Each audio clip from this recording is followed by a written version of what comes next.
Okay, so first of all, welcome everyone to this latest Alt News Media interview.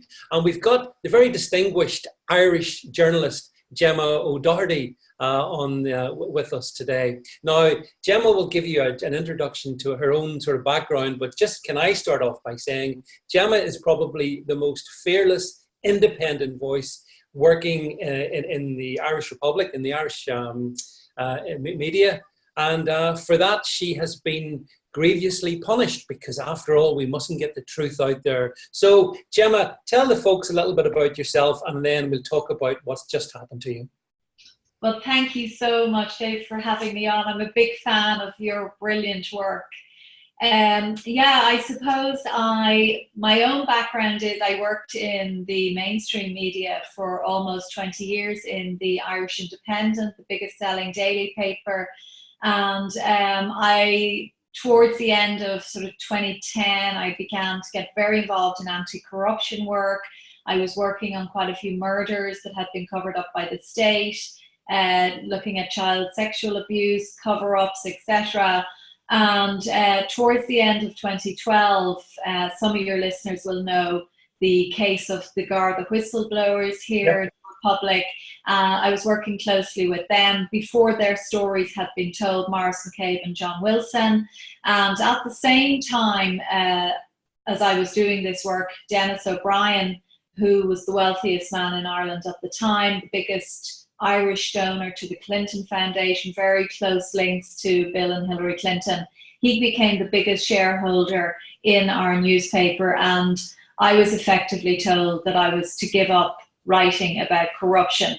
So I took a legal action, 3 legal actions in fact, and I was successful. I had to risk going to the High Court. I took a defamation action. And since then, because I have been untethered, I've been able to carry on my work and become a broadcast journalist, very poorly, but I'm a print woman and I'm a newspaper woman, but it's great to have been able to move into broadcast journalism, and I enjoy it a lot more, in fact, talking directly to people. So I set up a YouTube channel couple of years ago, and one of the first things I did was to make a documentary about the longest and youngest missing person in Ireland, a little girl called Mary Boyle, who was sexually assaulted and murdered at the age of 6 back in the 70s in a very remote part of Donegal. And it was clear to me when I began to investigate that case that it had been a massive cover-up, and I got compelling testimonies from the first 2 senior officers on the scene that day, who told me that a Fianna Fáil politician, Sean McAniff, had ordered the Gardaí not to arrest the chief suspect. My documentary went viral. It had almost 1 million views, and I became much more prolific on YouTube in the last year as my own awakening got up and running. And so I had made hundreds of videos of interviews about everything from the HPV vaccine, water fluoridation, climate change hoax, a lot of work on paedophilia, etc., corruption in Ireland. And YouTube Monday of this week, Tuesday actually, removed all of my content. Yeah, I think Gemma, a lot of people probably do know you from, and certainly in the last couple of years from all your really interesting videos that you've produced on YouTube, which I followed and which have been very illuminating, because I think, and this is for another day, but there's so much happening in Ireland that many people outside of Ireland don't know about, and you've been to the fore in bringing this information out to the masses, so to speak. And now as you say, we discovered that you've been shut down without explanation. No, I mean, I had been shut down by them before, a few months ago, where they removed a video. What they did, they suspended my channel, my live streaming, because they asked me to remove the picture of the child, Mary Boyle, following a spurious copyright claim, which they did not investigate. But so no answers from Google whatsoever. You don't get any reply from them. You don't have a right of reply. You're dealing, I think, with artificial intelligence. I'm not even going to call it intelligence. So I had to go in the headquarters of their EMEA headquarters, Europe, Middle East and Africa headquarters are based here in Dublin. So we're lucky in that respect that we have a physical presence, but I am asking that these companies leave Ireland. We're asking the American authorities that they get out because they're breaching our right to free speech and they're not paying proper taxes. So they're better off back home in America. But anyway, I went in then and they brought in the Gardaí and the Gardaí, to be fair to them, got my channel restored. But the Gardaí should be out investigating crime. But this is, the way Google operate. They think they can use the police in this country as a private police force. Yeah. So basically, the same thing happened, as I say, and no explanation. I did a video last week, or actually a couple of weeks ago, about the fact that Catholic statues in Ireland had been decapitated. Yeah. And in that video, I mean, it was quite shocking. It was picked up in America. It was on a couple of American channels. There was a lot of interest in this because then people were starting to say, oh, Ireland, we sort of forgot about little Ireland, but of course Ireland must be under attack as well. We have 35 million in America who claim Irish heritage. So people were starting to waken up and look at Ireland. And that video was censored. And when I questioned it, I went in to them to question this, another attack on my channel. They took away my live streaming again. And then because I questioned it in person, they took down both of my channels. As much to say, don't come near us. And Gemma, can I ask, you see, when you've been down to Google headquarters, have you met with Google management? Who have you met with? Well, I suspect this time they were expecting me. These offices that they have all over the Docklands, the South City Docklands in Dublin, architecturally they're so out of keeping with our Georgian capital. But apart from that, so that they have this huge base down on the Liffey in Dublin. As soon as they must have been expecting me because they had security lined all the way up. Now I'm a threat to nobody. I am non-violent. I've never broken the law, but I will assert my right to free speech and freedom of expression, which is outlined in this constitution here, Bunrock in Article 40. So they did not let me into the building. And I asked for management or whoever was in charge to come down and please speak to me. Mm-hmm. They won't. They just have their security there and they will not talk to anyone. They're unaccountable, completely unaccountable to anyone. Yeah, and I mean, I think it's interesting because the sort of British viewers who are watching this, I mean, we don't have, like you've got in your constitution, a right to free speech. So, in a sense, it's even worse that this is happening in a country where there's a constitutional right to free speech, and it's being taken away from by a company that's located right in your capital. It's quite extraordinary. And you see, the thing about these big tech companies is, for example, I've had my issues with Twitter, who are also headquartered here, as is Facebook. And, they're abusing your rights in what is the UK. They're abusing the rights of citizens in France, Italy, Germany, everywhere, out of Dublin. So that's why I see Dublin as critical to all of this. But, Twitter publishes death threats against me, threats of physical assault. Yeah. I've challenged them on that. And they say they're a platform. They're not a publisher. But how is it that they censor voices like mine, which are conservative anti-corruption voices? And, they have all sorts of weird accounts promoting paedophilia, etc. So they either are a publisher or a platform. Same with Google, with Yeah. YouTube.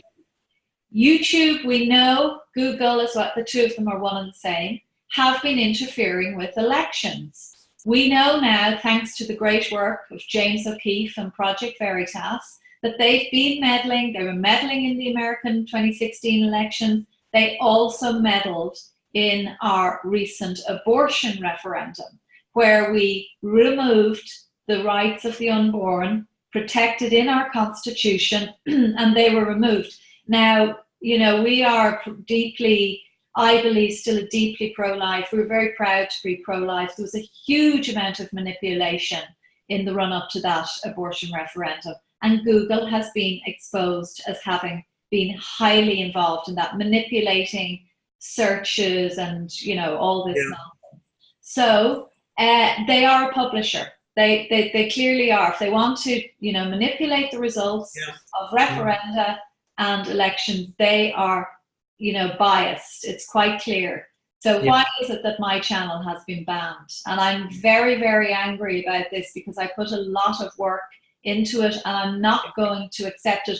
People do say to me, just go to Gab, go to BitChute, but it's a principle. I believe it is a principle. They're coming in here barely paying taxes, and it's about time they were held to account.